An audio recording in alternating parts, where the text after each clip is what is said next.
Matagumpay na isinagawa ng Police Regional Office 6 ang oath-taking ceremony para sa mga matagumpay na aplikante bilang patrolman at patrolwoman sa ilalim ng calendar year 2025 Attrition at Regular Recruitment Program sa Camp General Martin Teofilo B. Delgado, Port San Pedro, Iloilo City. Nito lamang 16 ng Disyembre taong kasalukuyan.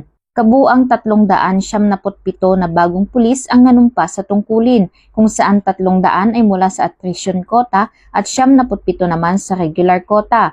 Ang bilang na ito ay malaking dagdag lakas sa hanay ng kapulisan sa Western Visayas upang mas mapalakas ang presensya ng pulisya at masiguro ang kaayusan at kaligtasan ng publiko. Pinangunahan ng seremonya ni Police Brigadier General Josefino Diligan, Regional Director ng Pro-6, na siyang nag-administer ng panunumpa at formal na tumanggap sa mga bagong patrolman at patrolwoman bilang bahagi ng Philippine National Police. Sa kanyang mensahe, binati ni Police Brigadier General Ligan ang mga bagong pulis at binigyang diin na ang kanilang sinumpaang tungkulin ay hindi lamang isang trabaho, kundi isang panghabang buhay na pananagutan na magsilbi ng may integridad, disiplina at paggalang sa karapatang pantao.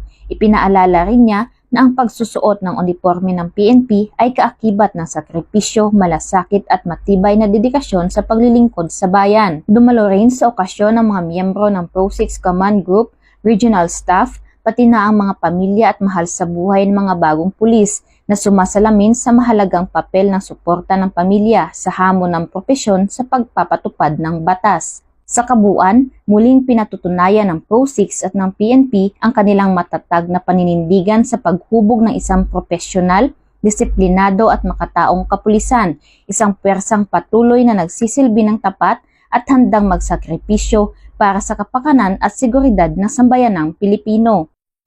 Mula dito sa Police Regional Office 6, ako ang inyong Police News Network Correspondent, Patrolwoman Glidel Astrologo, alagad ng batas, tagataguyod ng Balitang Pulis.